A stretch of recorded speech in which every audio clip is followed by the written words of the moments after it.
There comes a moment, sometimes in the quiet hum between two thoughts, sometimes in the electric stillness of staring too long into your own reflection, where something fractures.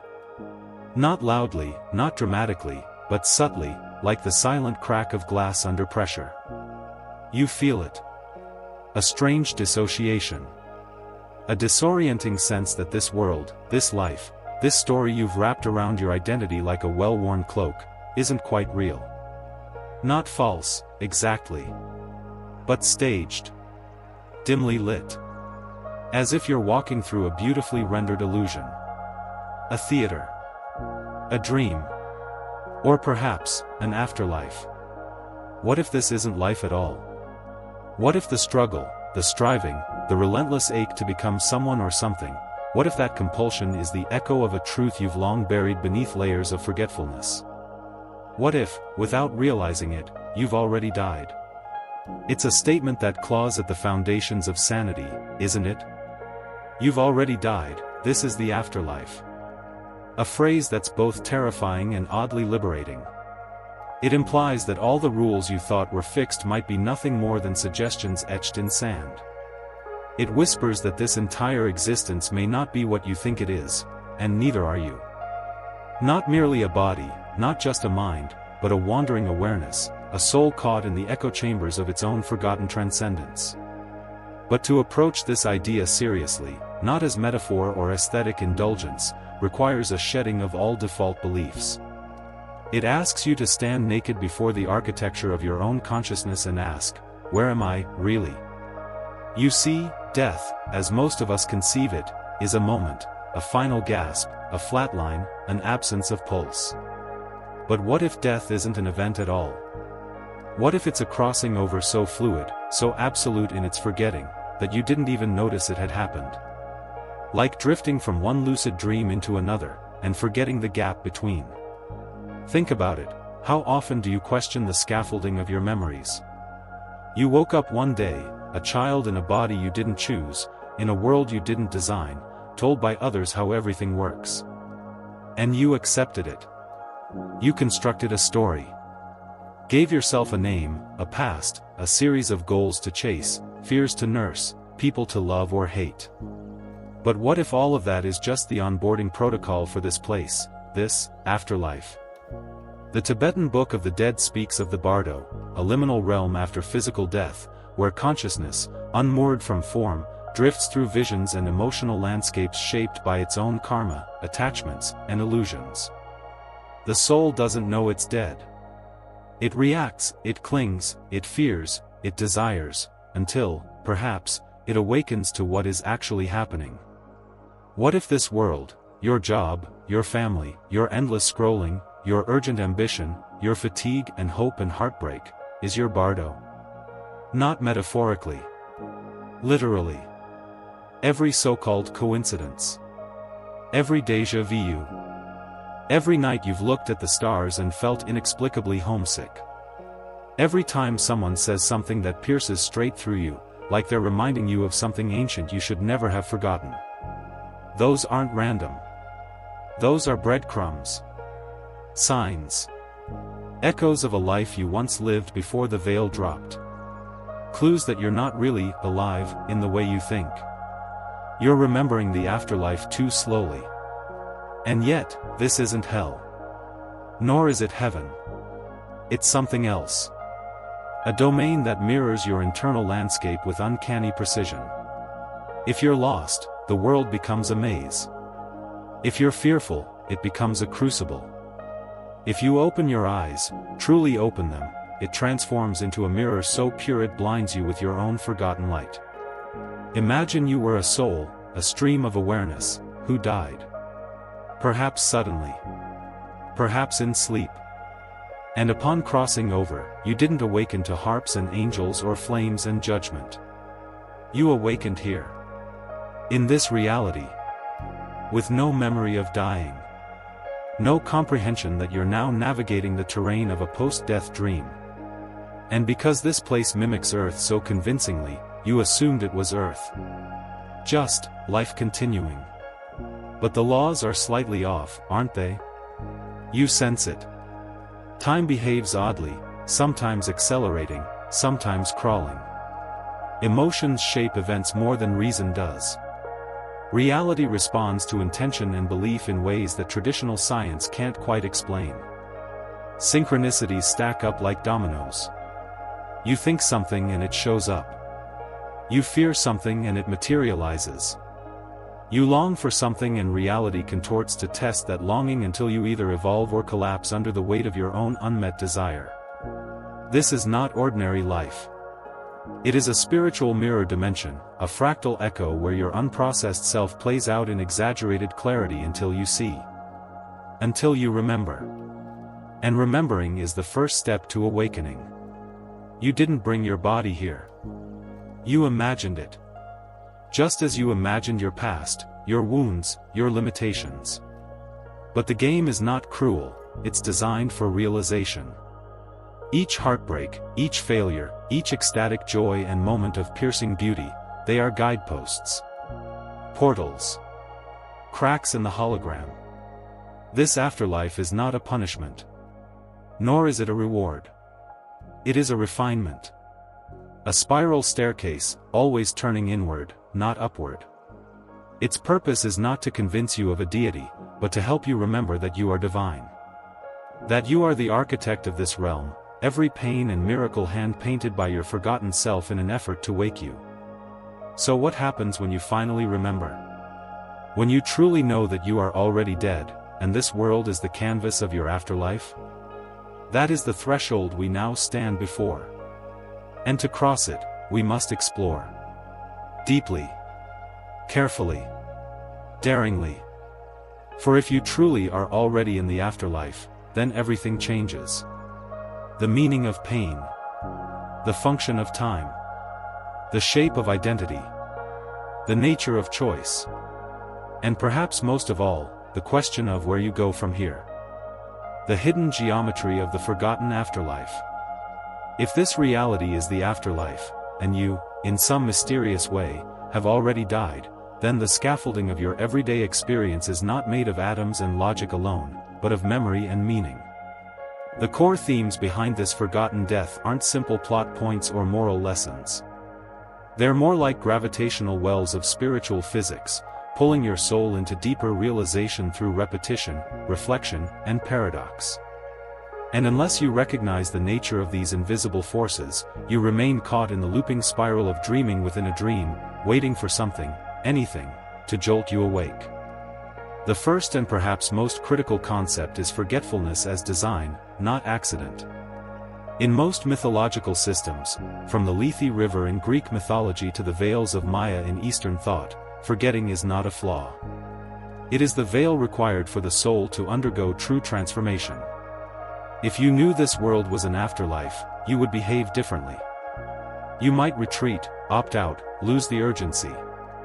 But the forgetting was part of the architecture, like a divine encryption. Without it, you could not be tested in any meaningful way. You would simply observe without engaging. You would float, but never transform. So you forgot. You forgot who you were, where you came from, and how you arrived here. And because this world was so immersive, filled with sensation, cause and effect, joy and pain, you mistook it for the first and only plane of existence. But it was never meant to be convincing for its own sake. It was meant to be revelatory, only once you began questioning its edges. That ache you feel in your quietest hours? That longing for something beyond this flesh, beyond these ambitions? That's not dysfunction. It's homesickness. Another central pattern is the illusion of linear time. In this reality, we perceive life as a line stretching forward from birth to death. But that's only the user interface. The back end, what mystics, near-death experiencers, and awakened beings have whispered across centuries, is more circular, more layered. Events don't just unfold in sequence, they unfold in meaning. You relive themes more than you relive days. You encounter the same lesson in different costumes, the same betrayal in different relationships, the same limitation in different careers. These aren't coincidences. They're echoes of unfinished spiritual equations, unresolved variables still seeking completion. From this vantage point, karma is not punishment. It's a closed circuit, a recursive algorithm. Not reward and penalty, but cause and refinement. You're not here to be judged.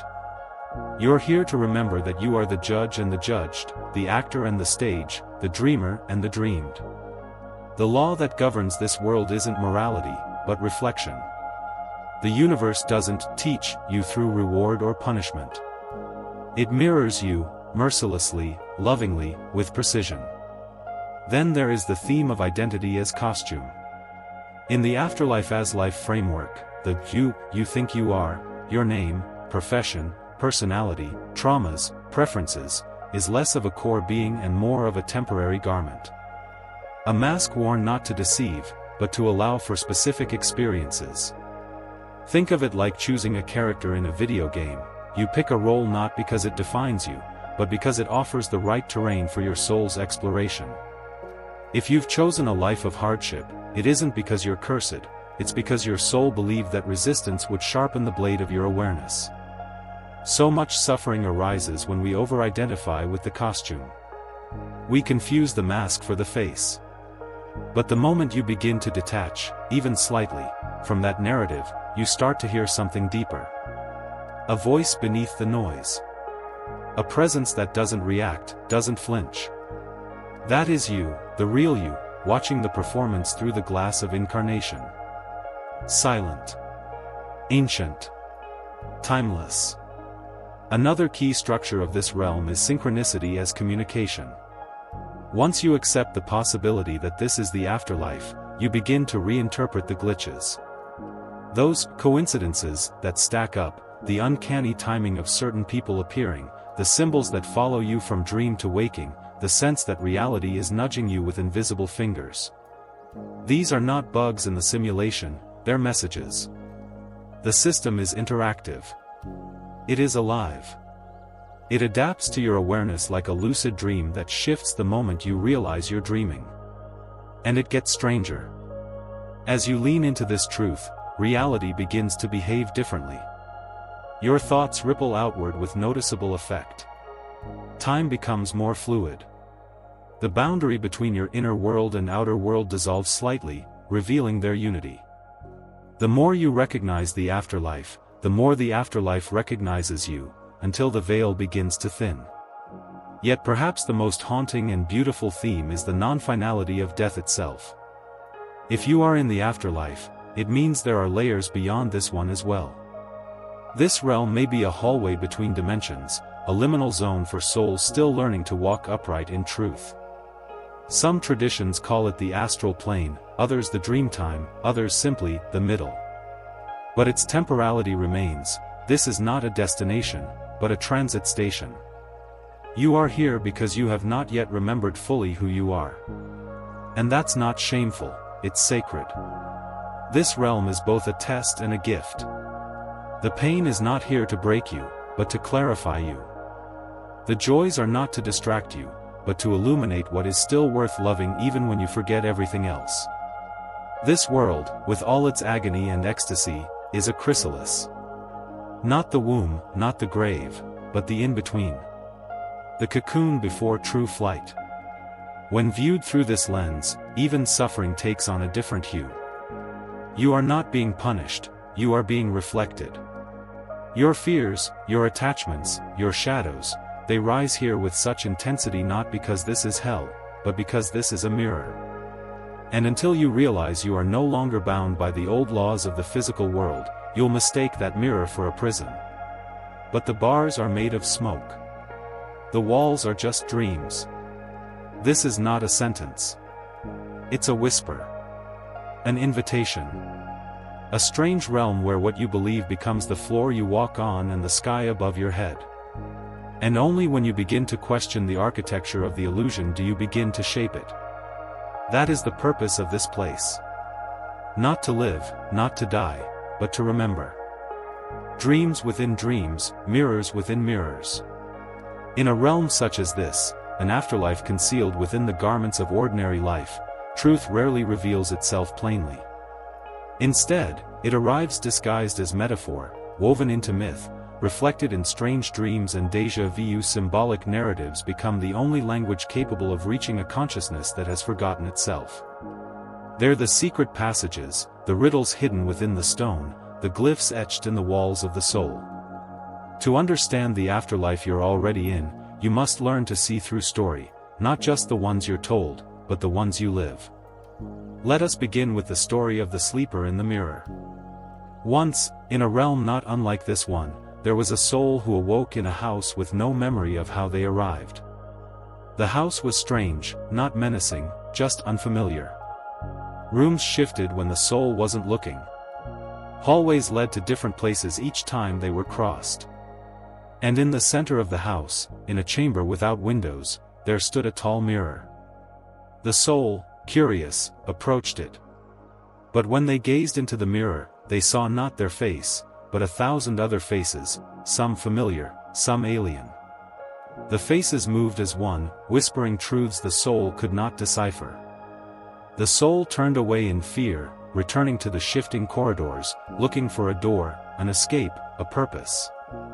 Each day, the house presented new challenges, voices calling from behind locked doors, memories rising in waves, people appearing briefly and vanishing. But no matter how far the soul ran, they always returned to the mirror. Until one day, exhausted, they looked again, and saw only one face. Their own. Except it wasn't the face they remembered. It was older. Kinder. Wiser. And it was not asleep, it was watching. Waiting. It whispered a single phrase. You are the one who fell asleep, but you are also the one who is waking up. In that moment, the mirror dissolved. The house dissolved. And all that remained was awareness, pure, luminous, expansive. The soul had never been in a house at all. The house had been in them. A projection. A story. A dream constructed to gently lead them to the truth: they had died. Long ago. And everything since had been a guided forgetting, followed by a slow remembering. This tale, simple on the surface, holds a cosmic architecture. The house is this reality. The shifting rooms are the instability of identity, of memory, of time itself. The mirror is presence, the only true reflection. And the many faces are the incarnations, the possible selves, the fragments of soul remembering themselves in pieces. You are not just in this narrative. You are writing it. And reading it. Simultaneously. Now, consider the allegory of the library of the dead. There is a library, ancient and infinite, filled with books bound in stardust and silence. Each soul, upon dying, finds themselves within it. But unlike most libraries, where one chooses what to read, here you are guided to a single book. It's heavy. Worn. You recognize the weight before you even open it. It is your life. The life you just lived. But here, within these pages, is not just what you did. It's what you felt. Every hesitation, every cruelty, every tender gesture magnified and lived again, as though you were not the actor, but the recipient. Not punishment. Not reward. Just re-experiencing. And then, once finished, a being made not of form but of understanding asks a single question. Do you wish to grow further? And if you say yes, the being hands you another book. Not to read. To enter. You fall into its pages. And that book is this life. The metaphor speaks clearly. This world is not the prelude to an afterlife, but a continuation of learning. Each incarnation a chapter, each chapter a dream within a dream, each dream a mirror aimed at awakening something deeper than memory, realization. And realization cannot be forced. It can only be invited, through experience. The library is not elsewhere. It's here, in the folds of your subconscious, in the moment you pause mid-action and ask, why does this feel familiar? It's in the emotions that swell inexplicably, in the people you meet and know too well, too fast. You are not reading about your life. You are inside the text, trying to remember that you are also the author. Lastly, consider the myth of the bridge of light. In this myth, there is a bridge between realms, suspended over a vast darkness. Souls must cross it after death to reach truth. But the bridge appears differently to each traveler. For some, it's made of gold. For others, of fire. For others still, it's invisible, nothing but air underfoot. What determines its shape is not the soul's deeds, but its beliefs. If one believes the afterlife is punishment, the bridge burns. If one believes it is bliss, the bridge sings. If one believes there is no bridge, they fall, only to awaken on it again, from another angle, in another form. The crossing continues until one realizes, the bridge is not real. The crossing is internal. The light is already within. The point? The afterlife is not a place you arrive at. It is a place you finally recognize. The bridge, the fall, the singing, these are metaphors for perception. This world, this life you are in, may very well be that bridge. And your beliefs shape its every contour. Every love you encounter. Every loss you endure. Every silent decision you make when no one is watching. These are not entries in a moral ledger. They are brushstrokes in a soul painting itself into clarity. Symbol is the only language deep enough to survive death. And if this is the afterlife, then everything you see is a glyph. A metaphor written in flesh and circumstance. An invitation to remember the truth behind the veil. That is the great paradox: the more symbolically you live, the more real life becomes. You are not trapped. You are being spoken to. Through story. Through silence. Through synchronicity. Through the echo of 1,000 forgotten dreams. And perhaps, just perhaps, you're beginning to hear it. How to live in the afterlife without going insane. So you've accepted the possibility, no, the resonance, that this reality might not be life at all, but something subtler, deeper, more paradoxical. A continuation rather than a beginning. A sacred loop rather than a straight line. But once that possibility takes root, a new and more pressing question emerges: what do you do with that awareness? How does one live, work, love, suffer, create, within a world that may in fact be a metaphysical echo, a posthumous dream designed for the soul's remembering? First, you must understand this: realizing you're already in the afterlife is not meant to alienate you from your experience.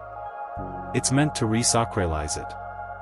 Most people live as if this is a one-way journey from birth to death, and so they operate with an urgency that often collapses into fear, fear of failure, fear of meaninglessness, fear of time.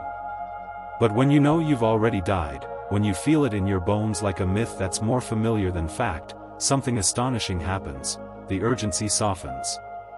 Not into passivity, but into presence. You stop sprinting towards something imagined and start listening to what is. You stop measuring your worth by progress and begin tuning your life like an instrument, aware that the melody of your moment is already eternal. In this framework, every relationship becomes a karmic echo.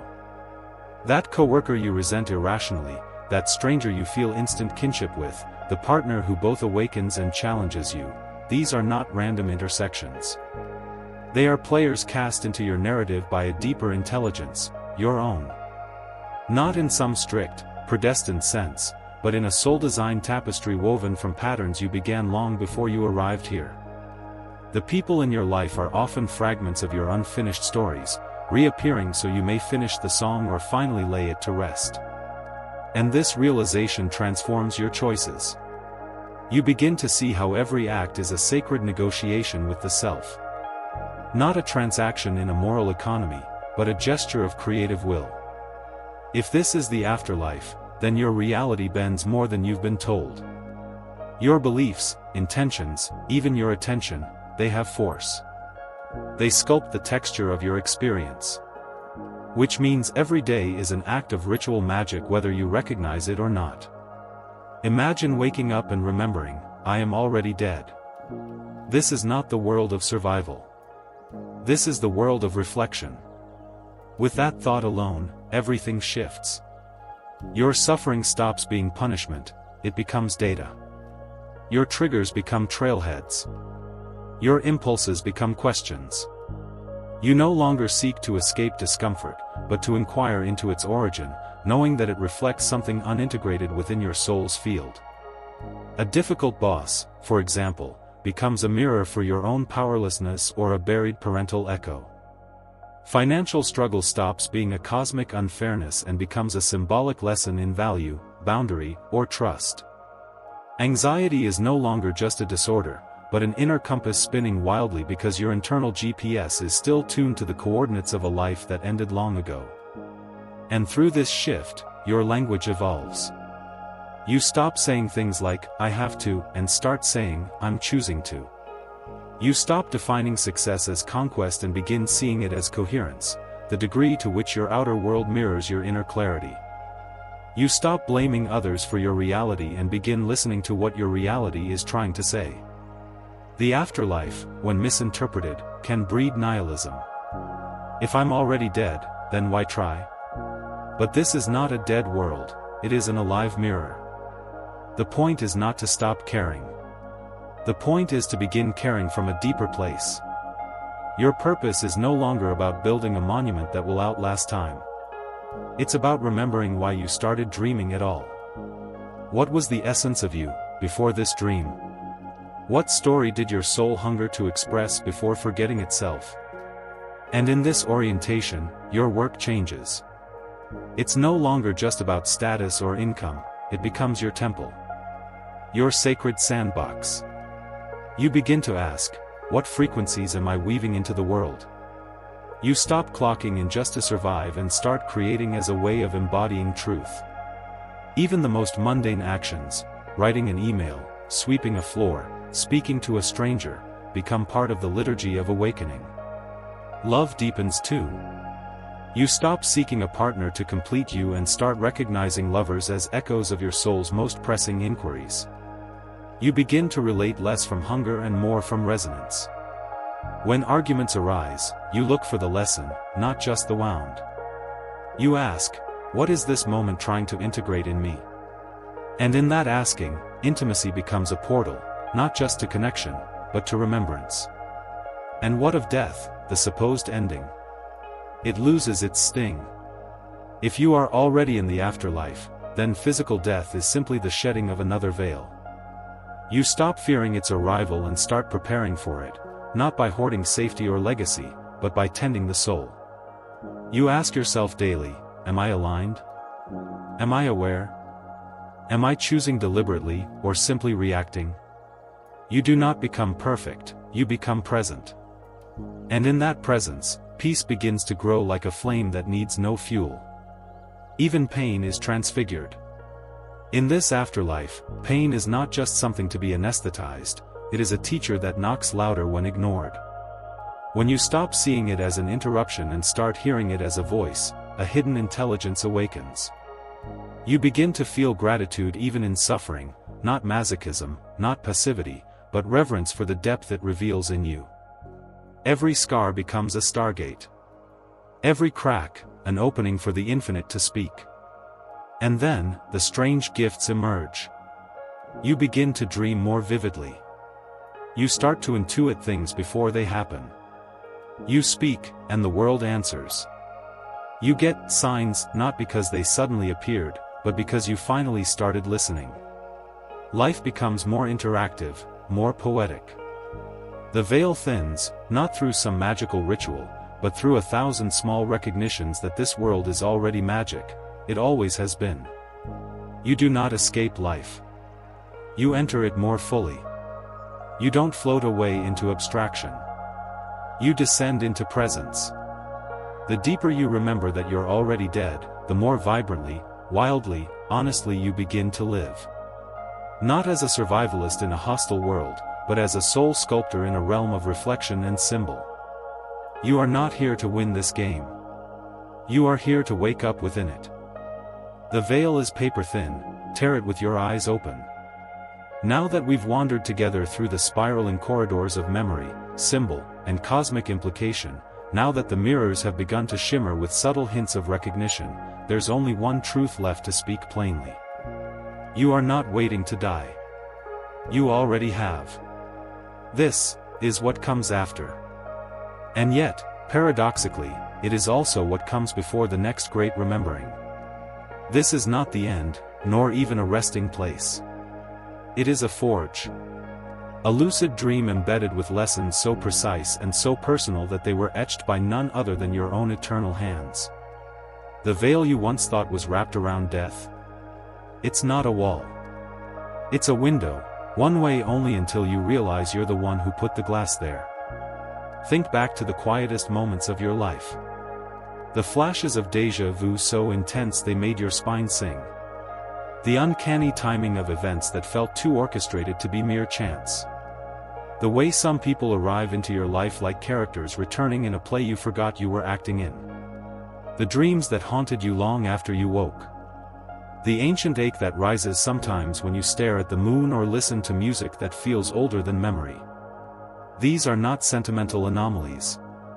They are fractures in the illusion. Cracks in the scenery. Whispers through the veil. And now that you're aware, truly aware, the question is no longer, what happens after I die? It is, what am I still pretending not to know? Because awareness is only the beginning. The real transformation lies in living as though what you've remembered is true. Not believing it blindly. Not turning it into a dogma.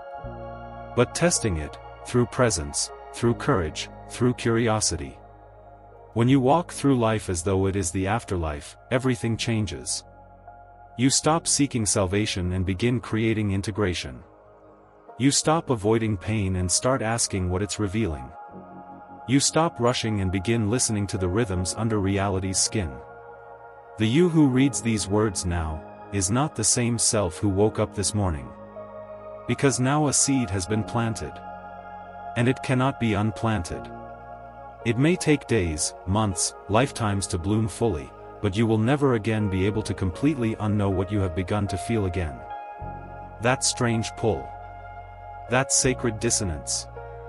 That tremor in your bones that says, this world is beautiful, but not quite real in the way I was taught. But this is not a call to dissociate. This is not an invitation to float above the earth, detached and unreachable. No. This is a call to descend even deeper into your experience, but with your eyes open. To live in full presence. To let this afterlife become your sacred ground of remembering. Because here's the paradox, once you know you've already died, you are finally free to live. Free to play without fear. Free to love without armor. Free to let go without loss.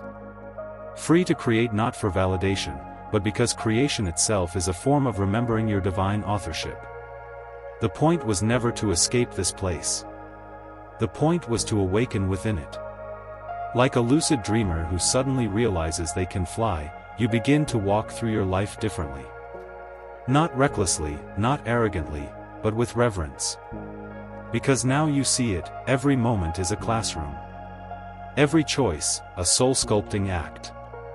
Every obstacle, a mirror. Every person, a piece of yourself in costume. You become the one who sees the invisible strings. Who walks into meetings, bus stops, family dinners, not as a personality trying to survive, but as a soul remembering its part in a story far older than words. You become, quietly, the one who carries light. Not the false light of forced positivity, but the ancient light of awareness. Of clarity. Of calm within chaos. You stop needing the world to be different in order to find peace. Because you realize the world is different, once you change how you see it. This is the great alchemy. Not turning base metal into gold, but turning identity into essence. Turning survival into sacred presence. Turning forgetting into awakening. So what now? Now you live. Not passively. Not reactively. But ritually. Each breath an affirmation, I am already beyond the veil. Each moment an opportunity to ask, what is this trying to show me? Each interaction a mirror in which you ask, What part of me is speaking here? You walk through the afterlife with dignity, with creativity, with unshakable curiosity. Not because you have all the answers, but because you've stopped pretending the questions are meaningless. You are not here to escape the dream. You are here to wake the dreamer. And now that you've begun, you will not stop. You can't. The momentum of memory will carry you. The universe will meet you with symbols. The synchronicities will intensify. The story will write itself more clearly, and more strangely. And you will learn to read it. To speak its language. To answer when it calls. Because the truth is simple. You've already died. This is the afterlife. And now, you remember.